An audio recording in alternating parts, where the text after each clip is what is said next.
I can put these in the scope if you want to study the cinnamons. Males and females. The males, of course, have more cinnamony things going on their heads right now, but they're still kind of in eclipse. These might be young birds for all I know, just kind of getting into their first adult plumage. And for their size, they've got a pretty good bill. It's not as big as a shoveler, but you look in the scope and it's relative to their head size. It's a decent sized bill. I think they're related to shovelers.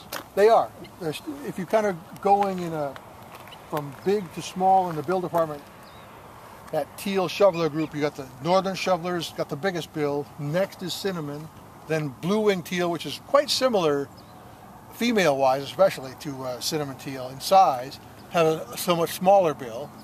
And then, of course, green-winged teal, smaller still. And it all kind of depends on what they eat. Yeah, barn swallow. There's 2 barn swallows flying over.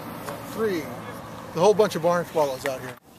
These are birders enjoying the 7th annual Monterey Bay Birding Festival. We're in the forest of Nisene Marks on day 2 of the 4-day festival.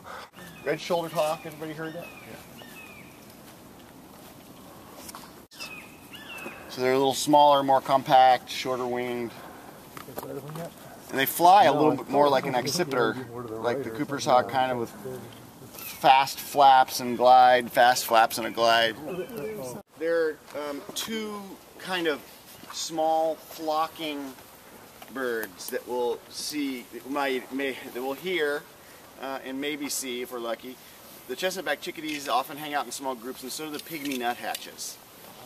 And so there's a lot of acorn woodpecker holes up in the top of that. Oh, cool.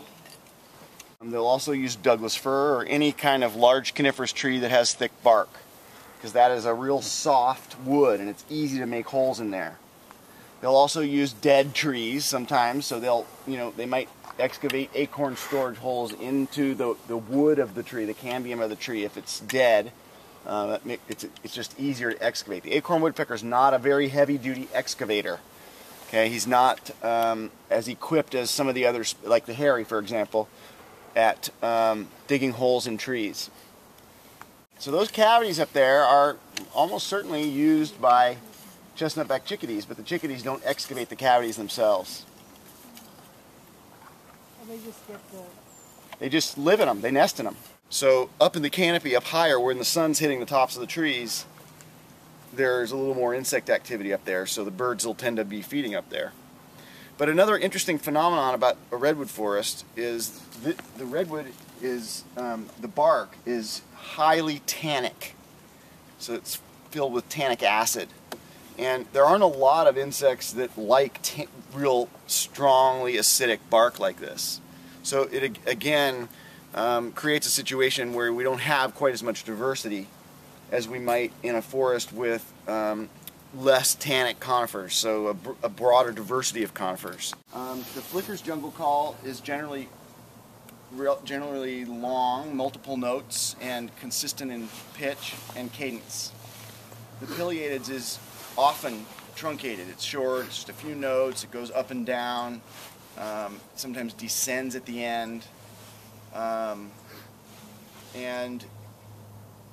it generally is a slower cadence than the flicker. Flicker's almost always a faster cadence, like okay, and the pileated is like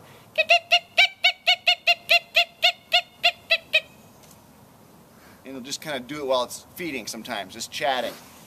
Flicker never does that when it's feeding. So that was definitely a pileated that called. Cool. Get back the hazard in the night. There's a pygmy nuthatch calling up here. Beep, beep, beep, beep, beep. I wanted to point out some pileated woodpecker feeding sign. Right there next to the trail. Right below you. Right there. Look at that rotten log. Oh, really? That's how pileateds feed. You mean on this one or before it On fell? that one. Really? So if we sat here all day, we'd see one. If you sat here all day, you might find a pileated on that log. that hole here, this hole here, maybe these here are bark beetle exit holes. Okay. So the beetles, the adult beetles come and lay their eggs in the bark. The larvae bore either into the cambium of the tree if it's a wood-boring beetle or behind the bark. They go through their life cycle and pupate inside the tree, and then the adults emerge. And so when you see a nice clean round hole or an oval hole with a sharp edge, that's an exit hole as opposed to an excavation hole. The excavation hole of a woodpecker will be rough around the edges. Different.